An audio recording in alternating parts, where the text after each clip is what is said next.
Weight loss challenge முடிச்ச மறுநாளே வந்து பார்த்தீங்கன்னா, ஒரு பர்த்டே பார்ட்டி வந்துருச்சு. ஸோ அதுக்கு தான் வந்து கிளம்பியாச்சு. நானு, பசங்க, என்னோட ஹஸ்பண்ட் எல்லாருமே வந்து கிளம்பியாச்சு.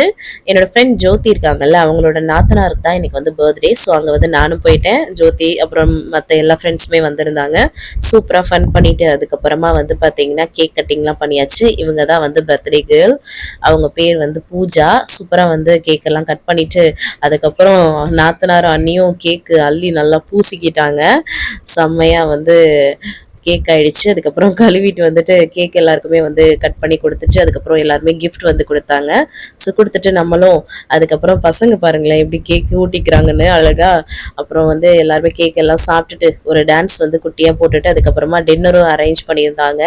ஸோ நல்லா வந்து எல்லாரும் உட்காந்து சாப்பிட்டோம். சிக்கன் கிரேவி, ரைஸு, ரசம், பன்னீர் கிரேவி அந்த மாதிரி வச்சிருந்தாங்க. அதுக்கப்புறம் ஃபைனலா சோடா குடிச்சு ஃபினிஷ் பண்ணிட்டு வீட்டுக்கு வந்தாச்சு. தேங்க்ஸ் ஃபார் வாட்சிங்.